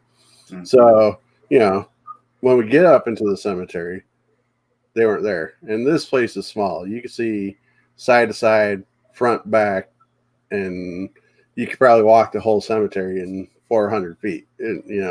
It's not big at all. You can see every inch of it. I got a question for you. Now, not quite done. Sorry. No, you're good. At the time, the cemetery was surrounded by, I'd say, about 5 foot, 5.5 foot wrought iron fence. Like the old Gothic style with the pointy top. Mm. And so, in the direction they walked, there was no exit. Could they have went over the fence? Possible. Unlikely, in our opinion. She was wearing like a sundress, nice dress. He's in a nice shirt and pants going into the woods. Yeah, like you were saying, it's one of those things where, you believe that it's apparitions, but your mind's still working that. I don't know. Right. But your mind is still working the angle. Like maybe they went over the fence. Right. They didn't. They didn't. But it's possible, but not probable. Yeah. Right. So full-bodied apparitions in our minds, and during the day, bright sunlight, and they were just solid as we are. You had a question, Glenn? Yeah. How old was the cemetery? Oh, I'm not 100% sure, but I'm sure there's stones there from very late 1800s, very early 1900s. I wouldn't be surprised about that at all. Okay. Well, I'm just I've done some just like testing equipment and stuff in some cemeteries, and I find this is my own personal thing. Mm-hmm. Is I found the older the cemetery, the less the activity. But we have a cemetery nearby where I live here, and I'm going to get you there one day, Darlene. What's wrong with me? You can come too. You can come too. Well, if they let you over the border this time. It's only an 8-hour drive. I'll fly. Okay. So, but it's only, I think it's only about 15, 20 years old, and there's brand new plots there. And there's a lot of emotion attached to that. The families are still visiting all the time. There's always something happening. And also, every single plot has a solar-powered light on the stone. And we've all experienced battery drain on devices. I've had the last investigation I did, we had a battery that had 2 hours worth of charge on it get sucked dry in about 15 minutes. So what you've done there is you've put an unlimited battery supply on every single stone. We went in there, and I've got EVPs of being told to F off in there. I picked up an attachment there that hung with me for quite some time. I told you about Judo starting. Every time I would do an EVP, I would say, is anybody here? and I would get Judith, and I go, okay, Judith, step aside, let someone else have a turn. And let somebody else talk. so it was a little while after that, my wife asked me if I would go to one of those stores that sells like stones and crystals and that kind of stuff. So yeah, I'll come along. I'm not big into that, but I'll come along. Mm-hmm. So we're there, and there's a woman there that does readings. She's talking to my wife, and I can see her going, and she's looking past my wife at me. And then she goes, excuse me for a second. She walks over to me. She goes, excuse me, sir. Weird question. Do you have anything to do with hauntings or the paranormal? And I said, why? She goes, do you know you have a woman standing next to you? Did Judith follow you? I said, yeah, that's Judith. She's cool. Don't worry about it. She's fine. And she goes, well, it's weird. She goes, I get this feeling that you picked her up at a cemetery, if that makes any sense at all. Said, yeah, it's fine. It's fine. Don't worry about it. And that was about almost 2 years before she just disappeared and stopped showing up one day at investigations. So she must have been picked up by somebody else. I guess I got very boring and moved on. So, As far as this cemetery goes, and I can understand what you're saying. I'm curious though. There's a lot. It's like I said, it's in the middle of nowhere basically, and there's a lot of younger crowds that like to go there on the weekends and such, and a lot of people going there for paranormal and such because it's known for that. It helps. That adds to it. That's probably why it's active. Right. Yeah, I imagine if a couple of years of nobody being around, it would probably fade out. Yeah. Now there's a couple things in the chat. Was there other senses affected? Smell, taste? Going back to the ghosts and such. The hearing, yeah. I've experienced smells before. After my grandfather died, I smelled, his cigars and stuff like that. Way long time ago, I used to drive a school bus, and all of a sudden, I smelled his cigar in the school bus. And it was a couple days after his funeral, and I thought, Opa, you're here. But not often. Smells and taste, no. More hearing. Yeah. And you said that you dreamt that, well, you weren't sure if it was a dream or not. That was your uncle? Right. And well, this is kind of a neat story. My uncle came to me, sat down on the edge of the bed. I was in bed. I was asleep, and I woke up, and there he was. And he said, "I need you to tell your aunt, his wife, something for me." And I said, "Okay." And he said, "You need to tell her that I'm really uncomfortable, and the music here sucks." And I went, "What does that mean?" But I said, "Okay, I'll tell her that." Right. So then a few weeks later, I had a chance to talk to my aunt, and I said, "So what happened to Uncle Ron after, is he buried somewhere?" No, I haven't picked him up from the funeral home yet. It's been a year. She hadn't picked him up from the funeral home yet. And so it kind of made sense that he was saying, I need to leave here. The music in here sucks, and I'm stuck here, and I don't like it, right? And so she actually took that. She actually took that as a prompting to go and pick him up and inter him. So I don't know. Was that paranormal? It was a happy ending. So I would say yes. Still, I think really, I mean, it was so real. It's really felt real. Except in the morning, I thought, God, I must have dreamt that. That's so weird. Right? Our rational mind. But yeah. I believe we're visited in our rational mind. It's always trying to talk me out of stuff. I believe we're visited in our sleep by our loved ones. I do. You think so? I do. I hope so. I hope so. It might be just their energy, but now we've been talking a lot about what we see and such and feelings and such. But you guys say you're into equipment, so let's touch on that a little bit. Sure. What equipment? What's your go-to piece of equipment when you're out and everybody's grabbing everything, and you're like, nope, that's mine tonight. I'm grabbing those, EMF detector or whatever. I've got two. I've got an IR camera and my Zoom recorder. They are like, I'd be lost without them. That's me, audio, video. And so I would say that's my go-to. I mean, we've got a lot of different things that we use and we experiment with. Our last investigation, we were kind of wondering because every time we go into a room, you get a little flick on the K2 and it'd be gone. It was like we were chasing it from room to room. So Okay. in my kit, I have a very cute teddy bear. And I brought this teddy bear out and put the K2 in its arms, and we started asking, hey, there's a toy there. Do you like the toy? And next thing you know, the K2 starts to flicker. And we were asking yes and no questions, and we ended up narrowing it down. I think, Darlene, it was a 7-year-old girl. Oh, wow. Right. Have you seen the Boo Buddy? I have. I just did this on my own. It was a bear that I gave my wife for an anniversary present years ago. And it somehow made it into my kit. You confiscated it back. Yep. It's stashed away right now. I was gonna say I'll pull it out right now, but it's stashed away.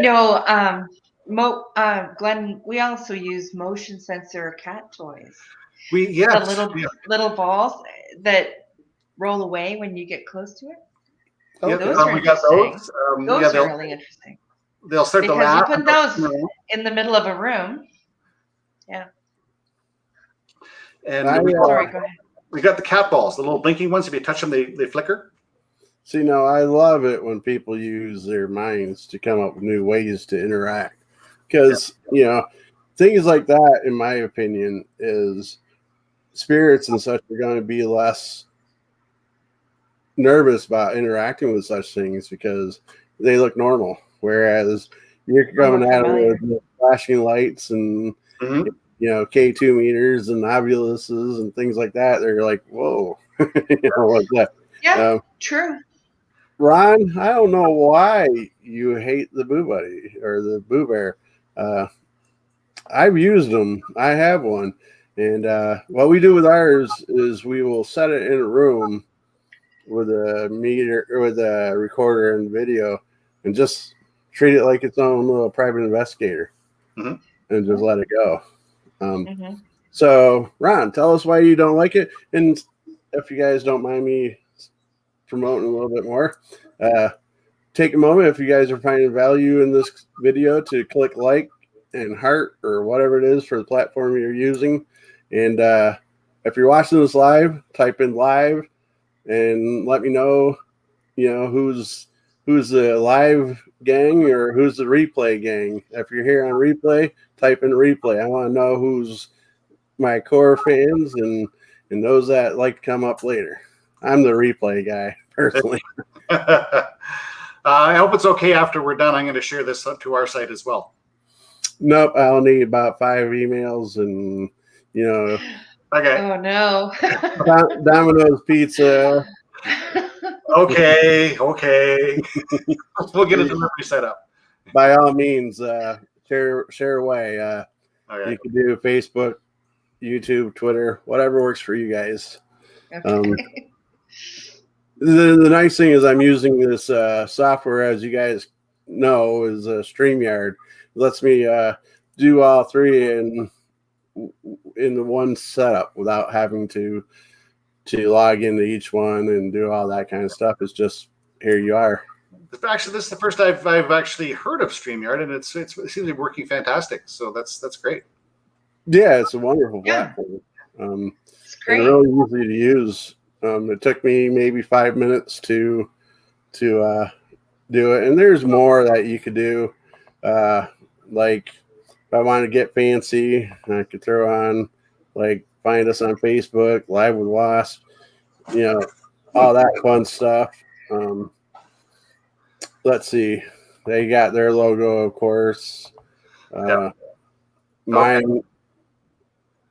So there's all kinds of things. And speaking of which, if you guys will be so kind and let me know if this is the right way to get a hold of you guys. This is somebody's email. Yep, that's our email, topshortregion@gmail.com. That's everybody. That's the group email. That's ours. Yeah. Now the other, our sister team has a separate email address from us, but that's our direct email. And you can contact us by email or on our Facebook site. Just send us a message on Messenger. I don't post a phone number. I've done that in the past, and I think that all that does is it tends to attract a lot of prank callers. So is this right for Facebook? Yep, that's us. And then you guys also have a web page, right? Our web page. We don't do a lot with the web page because it's just so much handier to update your Facebook page, but it is there and it has our contact information on it. And we do, you probably, I don't know if you looked at our page, but we do very much stress on our page itself that we don't charge anything. We never have, as I said, and we never would. Although we do accept baked goods. Right. Food is always welcome. Don't start that baked good stuff. I was harassed for a long time with that. Yeah, I don't personally like I've heard of teams in the past that have charged for doing investigation, and you know what? That's playing on someone's emotions. I mean, you could tell them anything and go, okay, now you got to pay us. I just don't like that. So we do this because we want to do this. We do this because we want to learn, and we would just never charge anybody. And I think there's most teams out there are the same attitude. They just don't want to. They would never charge for this. We don't charge. We've accepted money, I believe, only once, and this one was just about ready to like hatchet us if we didn't take this money. I mean, she was getting red in the face. Like, it was like, okay, and so it was large for her, I'm sure, and we really appreciate it. We took it, bought batteries, and all that fun stuff. But I told you guys, don't start with the baking stuff. See, coming in a cupcake, absolutely. I did an investigation once, and we got there, and the woman had the entire dining room table just filled with cupcakes and cakes and all this stuff, and she said, "Help yourself." So we did actually take some. When we were leaving, she goes, "Well, I can't eat all this myself," so she made us up goodie bags to take back for each person. It was fantastic. How you doing, Jeff? Thank you for joining. And the whole story with cupcakes is Lee has been very fortunate that he lives close to me.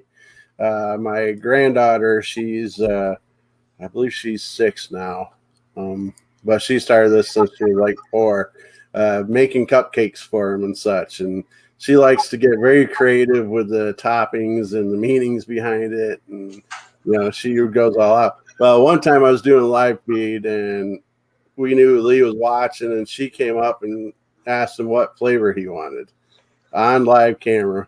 And of course, everybody there that night, which is here tonight, has been bugging me for cupcakes. Matt's got lucky. He's got cupcakes because he helped us with the toy drive, and he came up from a couple hours away, and the granddaughters said that if he's going to be that nice, she's going to bake him cupcakes. So he got like 3 dozen. Nice. So that's why I was like, don't get him started. I noticed there was a question on there that I wanted to kind of address, if it's okay.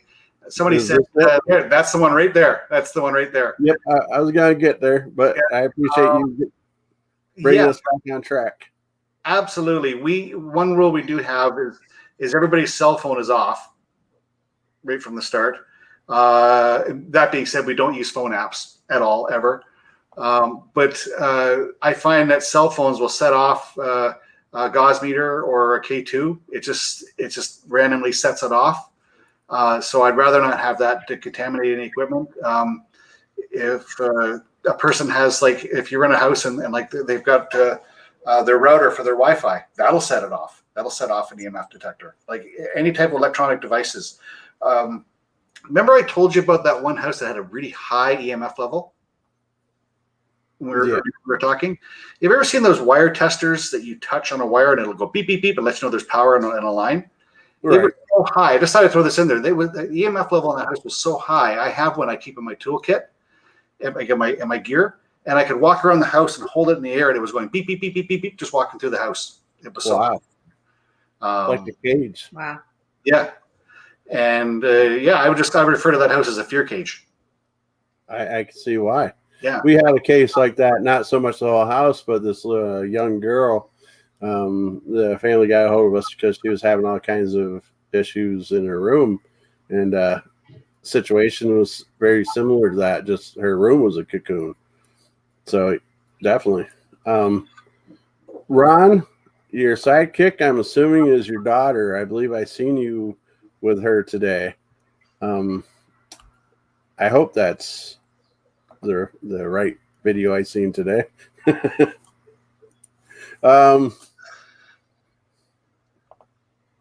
Let's see. Heater in a vehicle will also set off a K2 with electric forced air. Yep. I didn't know that. Yeah, we do that as well. If there's an air conditioner or heater running, we shut it off while we're doing the investigation. Might turn on every once in a while, just if it gets too warm, but we'll go in and air conditioners, like if they got central air, shut it down. If there's I was saying in the car. In a car, I don't know if it would affect too much that's going on inside of a residence, but no, I think, like, I've investigated in my car before. Actually, my car got possessed because I investigated it. I literally had to have my car blessed. Really? Yeah. We took it to your garage to find out what's wrong with it, and they said, we can't figure out, but please don't bring it back. Have you ever seen that movie Christine? Christine, yeah, I was just going to say that. Not quite to that extreme. It just more seemed like a poltergeist, annoying ghost. The volume on the car stereo would go on all the time. It'd be off and it would turn on by itself. You know, it was one of those security plates where you take it off, the face plate, and it's not supposed to play. Well, guess what? It still played without the face plate. We'd get out of the car with it being completely off. We'd get back in the vehicle and it would be blasting loud music. Felt like flat tire a couple times and nothing wrong with it. After it was blessed, it was never had a problem with it again. But yeah, we were told not to bring it back to the garage. They didn't have nothing more they wanted to say on that. But that brings me up to a few things that we've done ourselves personally with the spirit box. That was because we were in front of a little cemetery that was from the road. It's less than maybe 5 feet of that. So I hooked the spirit box up to my car stereo. Oh, okay. And so we were doing EVP sessions, spirit box sessions in the car with the car speakers and such. That'd make it loud. Okay. We didn't blast it. We did loud enough. But the fun thing we really did was in our local mall, which isn't here anymore. We knew the maintenance people that was running the place, and they let us investigate in there and such. Well, one of the people were part of our group, so that helped. And just before closing, really low, we'd hook up the spirit box to the PA system to the whole building. Try to pump it full of that white noise. Oh, really? Yes. And you know how I did that was it was running off a local radio, and I took an FM transmitter. You know, like the $8 piece you buy at Walmart. Yep. And just hooked that right up to the headphone jack of the spirit box. Okay. And so that's something if you guys ever thought about needing a little range, there you go. Or, you want people in the other room listening on your Walkman or whatever you use for radio. But I see a whole set going on here. Fair cage big time, worst thing, fish tanks. Oh Lord, I got 5 fish tanks in my living room. I'm in trouble. Yeah, those pumps, yeah, because they generate a real, as well as just the noise from them. And and now he's going after Nickelback. Oh, Okay, William. Did you know how they got their name? I'm sorry. Do you know how they got the name Nickelback? Yeah, I've heard that, where he was working No. at a coffee shop and he would make change and he would say, "Here's your Nickelback." Right, all day long. Their most popular drink was $4.95. Yeah. People would pay with a $5 bill. Here's Yep. your Nickelback. So, see, I'm not the only one with useless information. I am full of useless information. That's been a Ford. No, my car was a Corolla, Hyundai Elantra. That one. Talking about my car being possessed. Yeah. Everybody likes picking on Fords, you know. Hey, for only real drivers, you know. There you go. I never heard that one. Love you too, William. I know I feel the love. I don't recall hearing about the car. Oh my Lord. I tell you, this guy's getting senile. I've told him plenty of times. I think in my group we're gonna have to start doing like mental evaluations once a year. And love these lives, everyone. Jeff from Murder of Crows Investigations, another paranormal group. That's an interesting name, isn't it? Yeah. I'm gonna look your group up, Jeff, and I'll give you a follow. Definitely, I'll do the same.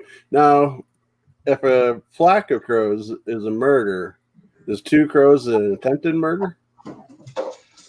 Oh. Yep. Sorry, I couldn't resist. So you said that you don't turn on your phones and such. Can I make a suggestion on to possibly a little exception to that rule? I don't know if you guys ever thought about it or have done it. Was Google Translate, Google Conversations. I see what you're saying. I don't think I've come up with a situation where, well, you know, you never know. You might be hearing another language and not realize you're hearing another language. That's a good. Google Conversation. They might not understand English. Yeah. Right, and I don't speak any other language other than, you know, a few choice words in Spanish from school. Mm-hmm. So, and I've used Google Conversation very successfully in the past. As a matter of fact, came across a case where it was Latin. Oh, really? Wasn't getting nothing the whole night, other than little odds and ends, and you know, nothing major. And then what we like to do is we'll just say hello and a couple phrases and just throw them out in English or, well, you know, in Italian or German or whatever, and see if something comes back. And we also throw in Latin, and this time, like as soon as I started doing that, it picked up and started going.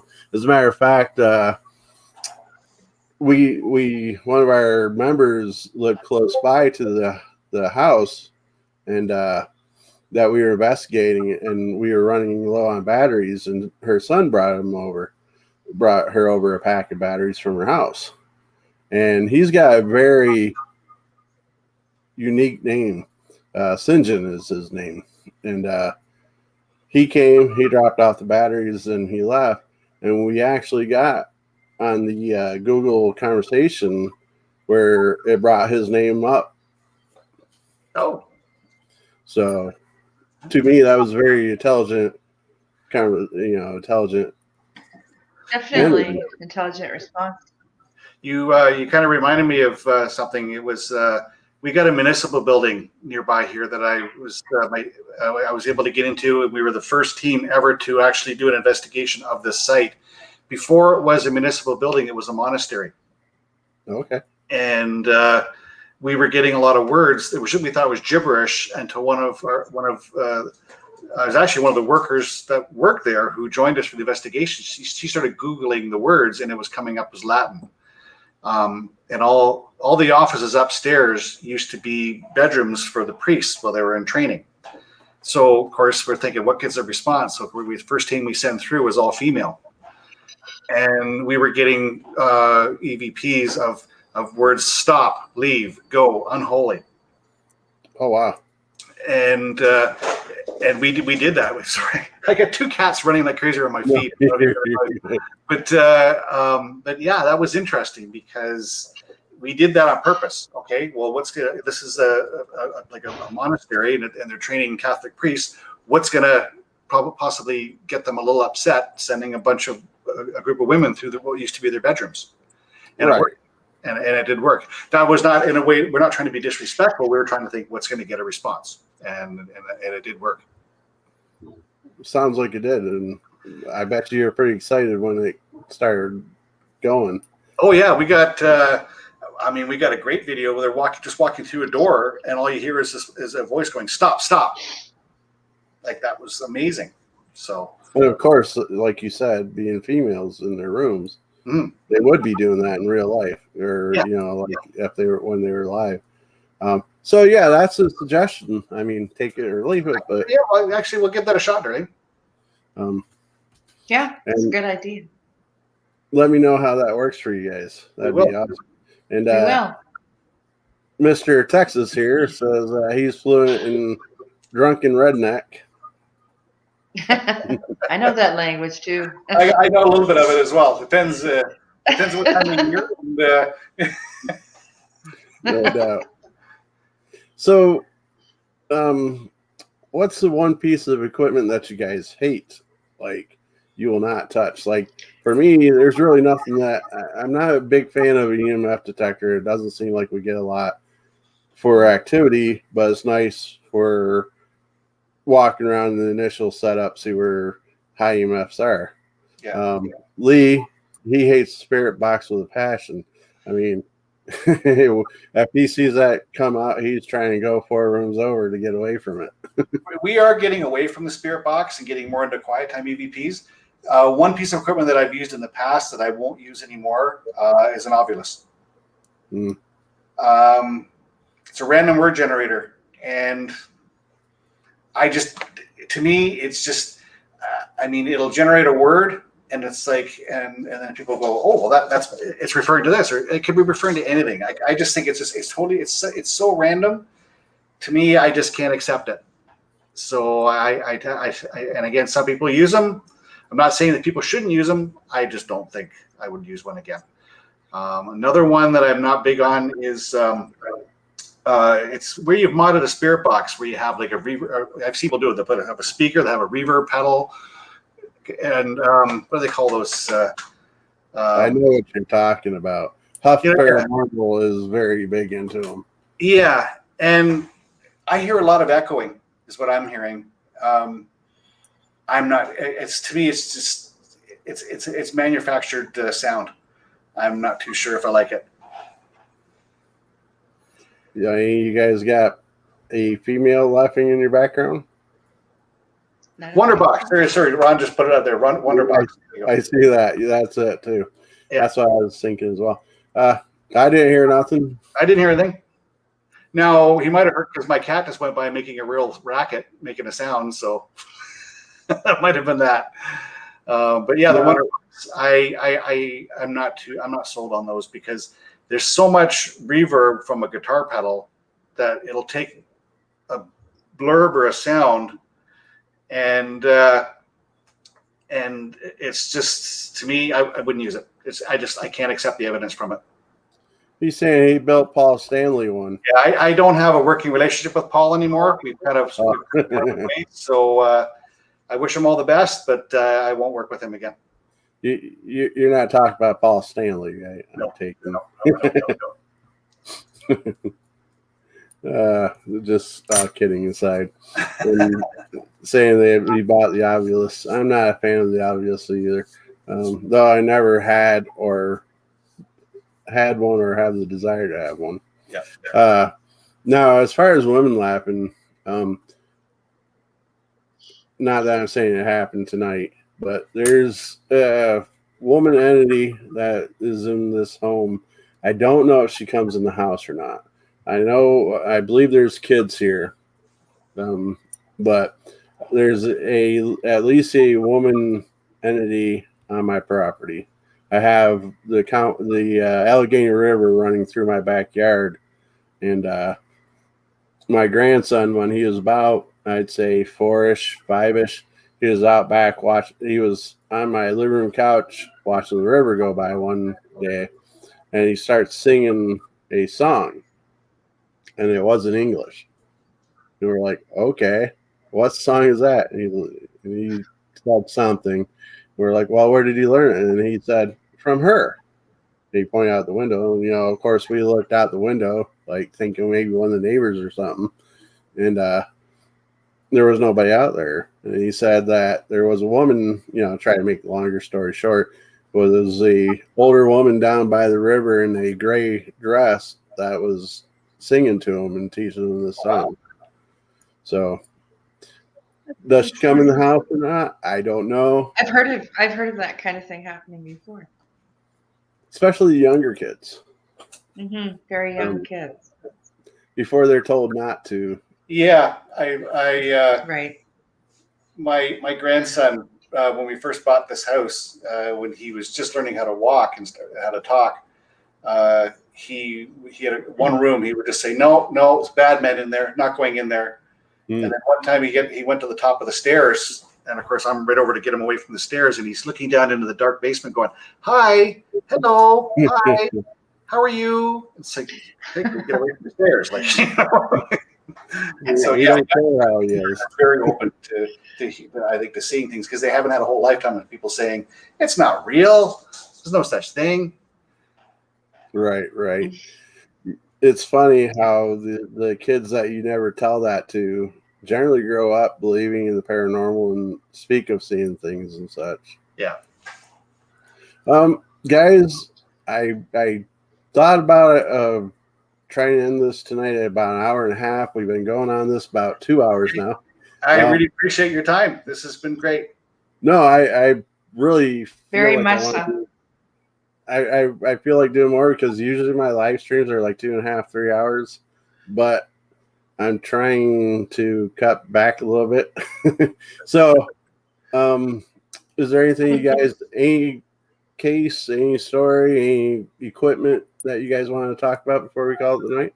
I don't know if there's any story. I mean, I got a ton of investigations that I've got behind me, and I just had a fan kick on behind me here now. Bear with me, Bernie. Cover me for a second. It's on you. Okay. Well, on me. Well, I've had lots of different experiences and things that have happened, or just things that I've known when I didn't know, why I would know something like that. I don't know if that's normal for other people. If other people have experiences like that, it's mind-boggling sometimes. But I just really, want to know why, and what, and this is really what we're doing with the Paranormal Societies, just seeking knowledge, trying to find that evidence, trying to figure out what's happening, if there's something that we can maybe do for these spirits that are trapped. Are they trapped? Are they on a different plane? What is happening? And that those that we're just looking for those answers. Yeah, definitely. Glenn? And I'm just gonna throw this out there. Like, there's a lot of stuff on television right now. A lot of TV shows. I say about that much of it is accurate, and the rest is really embellished. And what I see is a lot of people, if they're having an issue at home, well, I saw this on TV, so this is what I'm going to do, and then they end up stirring things up and making it worse. I just like to kind of throw out there, like, if people are having an experience, reach out for help. There's a lot of teams out there. There's a lot of good teams out there. Reach out for some help. You're not by yourself with this anymore, and try to get an answer as to what's happening and find a way to stop it. But don't just don't make a game of it. Don't invite your friends over and say, hey, let's have a Ouija board session tonight at my place. Don't do that, because I've also seen people who have made things a lot worse by doing that. I've been called to locations before where they were doing that. Next thing you know, they're having something grab them by the ankle and haul them out of bed while they're sleeping at night. Like, don't do that. Don't mess with something you're not familiar with. Just get some help. Offer, and there's a lot of help out there. That's sort of what I'm going to throw out as far as. Now, one thing that we usually do ask, and I'm not sure why I didn't ask earlier, is do you believe in para-unity? Have you heard that phrase? Para-unity? Yes. Yeah. Oh, wow. Right. Yes and no. There's a lot of great teams out there that want to work together. There are other teams that I find that are almost combative. Mm-hmm. And myself, I'd rather just get along. Like, let's all get along. We're all trying to figure out the same thing. But what I see sometimes is a team will post some evidence, and other teams will go, "Wow, that's fantastic. That's great. Good. That's really cool." Other teams will go, "Well, that's garbage. That's fake. That's fake." But then you turn it in a week later, they're posting the same thing on their site. That's not worse. Para-unity, yeah, to an extent. Do you? I'll answer you in a second, Darlene. Do you feel the same as Glenn, or you got a different view? No, I do feel the same, Glenn, for sure. You're not going to get along with every team. So. No. But and some people's motivations are different than others. Mm-hmm. I feel like some people's motivation for wanting to do paranormal investigations is to, be on TV or be in the limelight or eventually get a show or, stuff like that. And really, I believe yes, personal gain. And I just really feel like, our motivation is more organic, right? We're more, we just really want those answers for people who feel like they're having experiences in their home and don't feel like they can reach out because they feel like someone might judge them or think that they're losing it or something. And we just want those people to know, that you're not alone. These experiences happen a lot, and there are people out there that are ready to help you. So, and we have saying within Warren Area Society Paranormal is it might not be real to us, but it's definitely real to them. So we treat every case as if it's 100% authentic until we get to the bottom of everything. Chat, those that have been here all this time. Because it's something that's bothering them, right? Right. We really appreciate you guys hanging out with us this time. I'm going to explain my view of paranormal unity. Excuse me. And while I explain my view of it, if you have any last seconds questions, drop them in the chat. We'll get through them real quick. And I believe we'll try to end it within the 2 hours and 5 minute mark. Okay. Sound good to you guys? Let me take a drink, though it's not that long of an explanation. Awesome. Thank you. I've been known to say, and I'm kind of very close to what you guys view as that myself. Sorry. I believe it's really dependent on geographical location. The closer the two groups are together, the less coherent they are with each other. Yes. They always feel the need to one up, and somebody gets a location, they're mad because they didn't get the location. Yep. I'm sorry about that. And I've been guilty of that myself, not to the extreme. I hear somebody get like that really choice location, and I'm like, man, why didn't we get it? Why didn't they reach out to us? And then it's like, well, you know what? Bottom line is they got the help or they got what was needed. And if something wasn't done, then they could reach out to me later with a group later if need be. So, the human side of me does come out every once in a while, but I do my best to quell it and keep it good. Yep. And you said you kind of seem like you like that explanation about geographical location. Yeah, I have noticed that because you can do an investigation which is almost in another team's backyard, but that they contacted you. And then that team will go, hey, what are you doing? That's our territory. Well, there's no actual territories. I mean, they got a hold of us. And honestly, if we had a thing where we were doing something and we had something in another team's location, I would call them and say, hey, can you guys do this one for us? And I think that it should be more of that happening than the competition.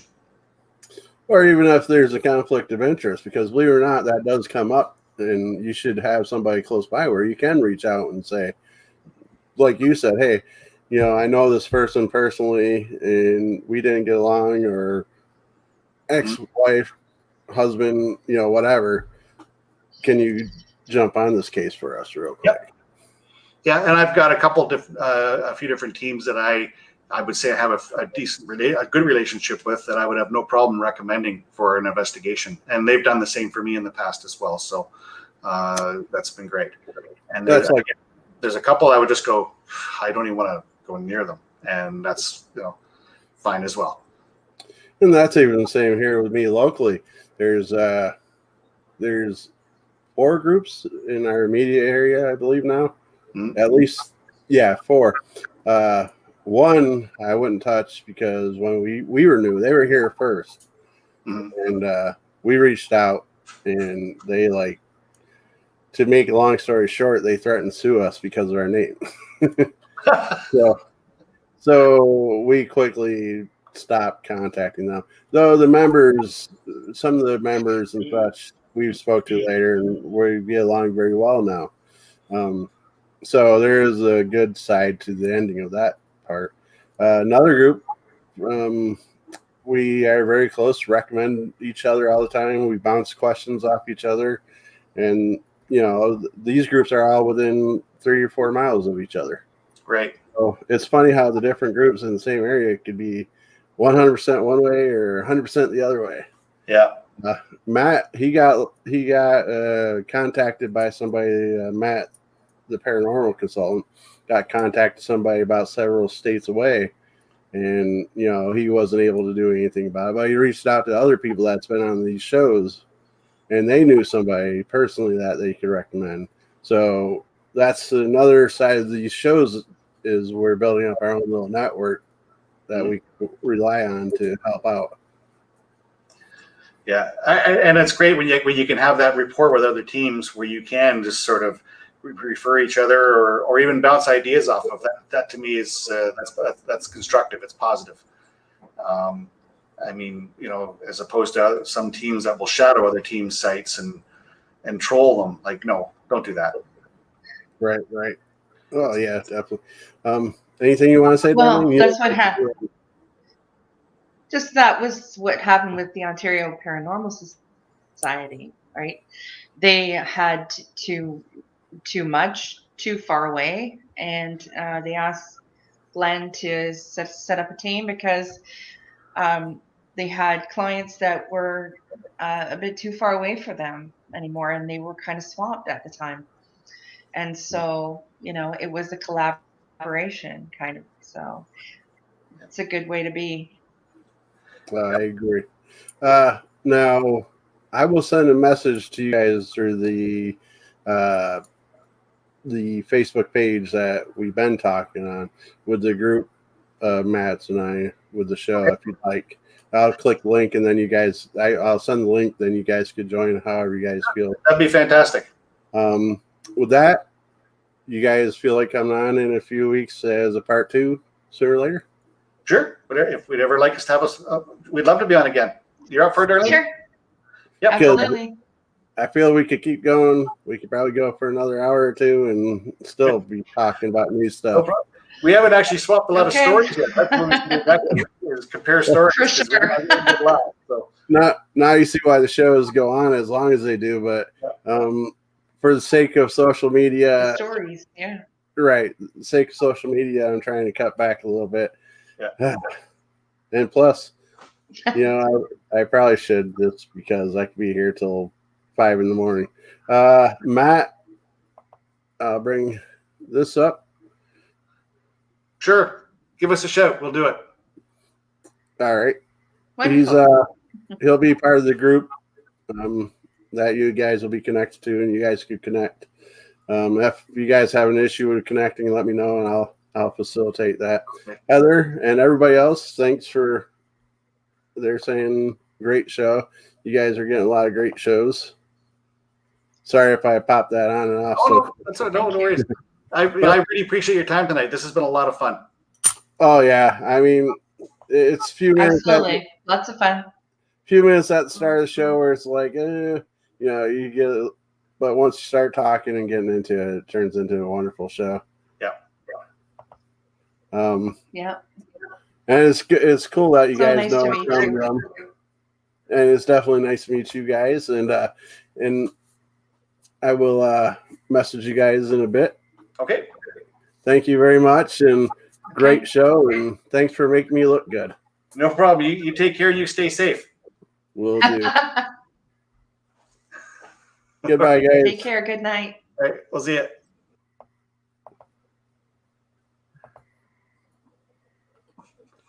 You're back on, Glenn. Okay,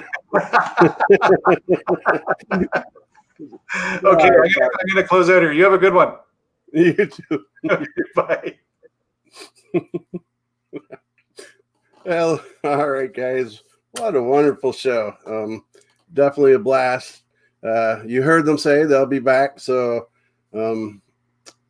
we'll try to work that out. There's a few groups that are coming on beforehand. I've been working on one for 2 weeks from tonight that's had a video on, I believe it was Slap Ham or Nuke's Top 5. They have this awesome, crazy video. So make sure when that gets cemented, I'll get the word out for that. I really appreciate everybody coming on and hanging out with us tonight, because without you guys, the show would be great, but you guys make it excellent. So if you'll do me a favor, if you're still here, click the thumbs up and all that. If you do me a favor and drop Facebook or YouTube or Twitter, whatever you're on, in the comments, that'll help boost up the rest of my social media presence, if that'd be all right. So with that being said, thank you all. Have a wonderful Saturday night. And I will see you guys soon.